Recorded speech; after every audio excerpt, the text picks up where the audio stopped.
தூய சபை நாஞ்சி மேரி அவர்கள் தலைமையில் பாஜக மகளிர் அணி அத்துணை பேரும் சிறப்பான வரவேற்பு நம்முடைய வெற்றி வேட்பாளருக்கு நம்முடைய அருமை சகோதரி பிருந்தா தேவி சிவபாஸ்கர் உள்ளிட்ட பாஜக பொறுப்பாளர்கள் அனைவரும் ஒன்று சேர்ந்து அன்னை தமிழ்நாட்டில் ஆட்சி மாற்றம் 23ஆம் தேதிக்கு பிறகு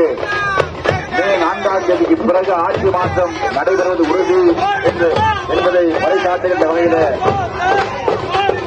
எழுச்சி மிகுந்த வரவேற்பு நம்முடைய வெற்றி வேட்பாளருக்கு உங்களுடைய கார் உழைப்பதற்கு எங்களுக்கு உத்தரவை தருங்கள். அதற்காக இரட்டையில சின்னத்திலே வாக்குகளை தர வேண்டும் கேட்டுக்கொண்டு கே பி கண்ணன் அவர்களை தேடி வந்து கொண்டிருக்கிறார்.